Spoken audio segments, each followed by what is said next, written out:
Ayo, selamat kembali ke Kupi-Kupi Go. Di episod yang lalu, saya ada kongsikan tentang kisah pengalaman seram pengawal keselamatan. Apa kata hari ini kita tengok pula kisah pengalaman seram ranger-ranger hutan. Daripada kisah ranger hutan yang bertugas di Maliau Basin melihat satu objek putih terapung di sungai, sehinggalah kisah ranger hutan di luar negara yang berhadapan dengan satu makhluk yang digelar sebagai lelaki berbulu lebat. Itu adalah perkongsian kita pada hari ini. Ini adalah kisah-kisah menyeramkan ranger hutan.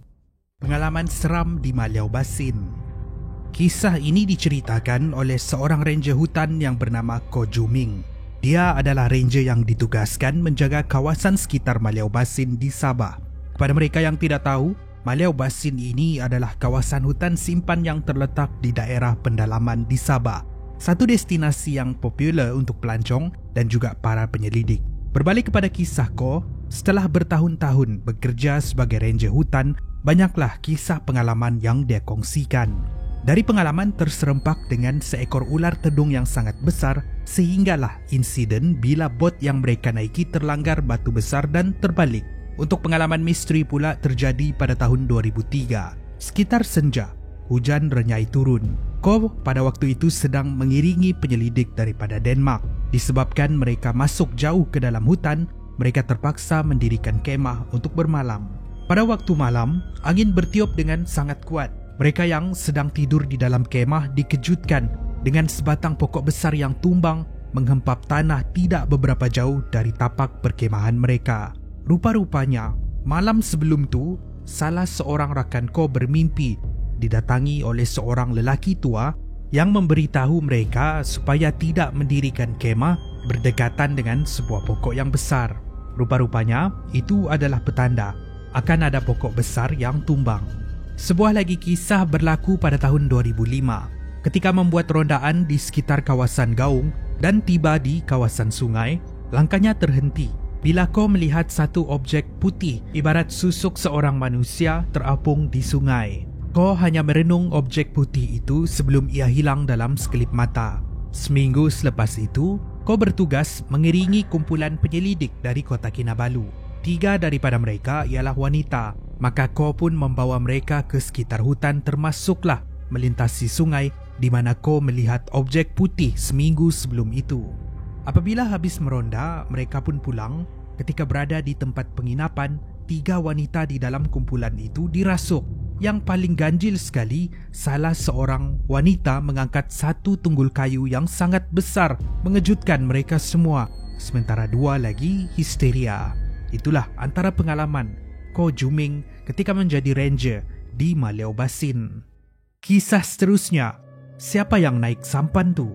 Kisah ini dikongsikan oleh seorang pemuda yang bernama Ashraf Nasir. Semasa kejadian berlaku, Ashraf mengikut seorang ranger hutan yang dikenali sebagai Pak Cik Bakar. Ada satu ketika, Pak Cik Bakar mengajak Ashraf untuk mencari madu di kawasan hutan berdekatan empangan di Pedu, Kedah. Untuk masuk ke dalam hutan, mereka perlu menaiki sampan kecil merentasi kawasan Tasik Pedu. Maka mendayunglah mereka menuju ke hutan. Tiba-tiba, Ashraf melihat satu susuk tubuh misteri seorang manusia yang berenang ibarat seekor ular. Ashraf terkejut memberitahu Pak Cik Bakar apa yang dia lihat. Reaksi Pak Cik Bakar nampak bersahaja. Dia tidak terkejut, malah dia memarahi Ashraf supaya tidak menegur benda-benda pelik yang dia nampak. Beberapa minit kemudian, sampan kecil yang dinaiki mereka didekati oleh sebuah sampan dari arah belakang. Apabila sampan itu melintasi mereka, Ashraf pun menyapa. Tetapi tidak Pak Cik Bakar, dia hanya mendiamkan diri. Selang beberapa minit kemudian, ada lagi sebuah sampan yang melintasi. Seperti juga tadi, Ashraf menyapa mereka tetapi tidak Pak Cik Bakar. Setelah tiba di hutan, mereka pun mengambil madu dan pulang. Setelah pulang, barulah Pak Cik Bakar ceritakan, rupa-rupanya manusia yang berenang seperti ular tu memang selalu dilihat oleh penduduk sekitar. Tapi itu bukanlah orang. Itu adalah sebuah makhluk yang tinggal di Tasik Pedu. Orang-orang yang menaiki sampan itu pula sebenarnya bukanlah orang biasa. Itu adalah orang-orang bunian yang tinggal di sekitar Tasik. Bila mendengar kisah daripada Pak Cik Bakar ini, Ashraf rasa meremang dan terus pulang ke rumah. Kisah seterusnya tentang lelaki berbulu lebat di kawasan pergunungan bersalji. Ini adalah kisah perkongsian seorang ranger hutan yang bernama KD yang ditugaskan untuk menjaga sebuah kawasan hutan bukan di negara kita tetapi di kawasan hutan negara luar yang bersalji. Ada satu ketika, mereka dikejutkan dengan kes kehilangan dua kanak-kanak, dua-duanya berumur 5 tahun ke bawah. Pada asalnya, kanak-kanak ini datang bersama keluarga untuk memetik buah beri di sekitar kawasan pintu masuk. Setelah beberapa jam memetik beri, ahli keluarga mereka perasan yang dua kanak-kanak ini hilang dan melaporkan kejadian ini kepada ranger hutan. Maka pencarian besar-besaran pun dilakukan merentasi kawasan hutan. Menurut KD, pencarian ini adalah antara yang terbesar pernah mereka lakukan. Tapi malang, walaupun ke hulu ke hilir selama seminggu, mereka masih juga gagal menjejaki keberadaan kanak-kanak ini dan pencarian besar-besaran pun diberhentikan. Sementara mereka menyangka yang dua kanak-kanak tersebut telah pun meninggal dunia. Tidak sehingga 2 minggu kemudian, seorang sukarelawan yang berada di sekitar hutan terjumpa kanak-kanak yang hilang ni di dalam hutan. Apa yang pelik, pakaian yang dia pakai pada waktu itu bersih. Dia sedang duduk di atas satu tunggul kayu yang sangat besar, sedang bermain ranting kayu yang diikat menggunakan tali yang lama. Dia segera diselamatkan dan dibawa ke pejabat ranger. Menurut kanak-kanak ini, semasa hari dia hilang, dia terserempak dengan seorang lelaki berbulu hitam yang tidak mempunyai mata. Dia kemudian dibawa ke sebatang pokok yang mempunyai rongga kosong. Dan untuk 2 minggu disitulah dia tinggal. Lelaki berbulu hitam ini akan memberikan dia makan beri setiap kali merasa lapar. Kanak-kanak ini juga dibenarkan untuk berlegar-legar di sekitar kawasan pokok. Tapi bila dia pergi jauh, lelaki ini akan memarahi dia. KD pun bertanya, adakah lelaki ini jahat? Jawab kanak-kanak tu tidak. Malah kalau waktu malam dia merasa takut, lelaki ini akan membuatkan kawasan sekeliling menjadi terang. Insiden ini membuatkan semua ranger hutan keliru sebab mana mungkin ada sesiapa yang boleh tinggal jauh di dalam hutan. Untuk seorang lagi kanak-kanak, dia tidak pernah ditemui sehingga hari ini. KD hilang di hutan selama 2 hari.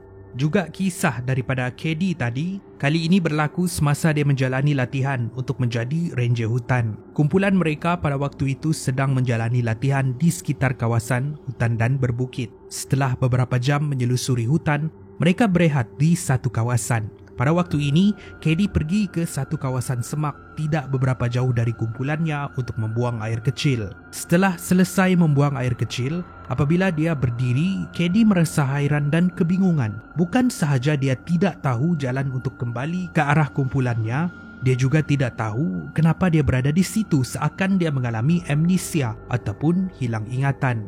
Walaupun merasa kebingungan, dia mengorak langkah berjalan masuk ke dalam hutan tanpa ada hala tuju. Semasa sedang berjalan, tiba-tiba KD merasa sangat lapar. Ibarat sudah beberapa hari dia tidak makan. Pada waktu ini terdengar satu bisikan di telinganya yang berkata, KD, jangan risau, kamu perlu makan, cari makanan, kamu perlu makan. Beberapa jam lagi melangkah menyelusuri hutan tebal, dia menjadi semakin letih. Kaki KD terasa sangat lenguh, pandangannya kabur walhal hanya baru beberapa jam sahaja dia berjalan. Tiba-tiba, KD mendengar namanya dipanggil. Itu adalah rakan dia yang mendekati dia. Tetapi dari jauh lagi langkah rakannya terhenti sebab pada waktu itu KD sedang memegang sebilah pisau yang tajam seakan mahu menikam seseorang. Dia kemudian tersedar dan melihat wajah rakannya tadi nampak pucat. KD pun tanya kenapa. Dan KD kemudian menceritakan kisah sebenar. Rupa-rupanya KD sudah hilang di hutan selama 2 hari. Menghairankan sebab bagi dia hanya hilang selama beberapa jam sahaja. Satu pengalaman ranger yang misteri. Itulah kisah terakhir kita pada hari ini. Terima kasih kerana menonton. Itu adalah perkongsian kita pada hari ini. Pastikan anda like dan share kalau anda rasa anda suka dengan video ni. Dan kalau anda ada pengalaman sendiri, tinggalkan di ruangan komen di bawah. Akan lebih banyak lagi episod menarik di Menarik pada masa hadapan. Saya jumpa anda di episod yang seterusnya. Kupi-Kupi Go, menarik setiap hari.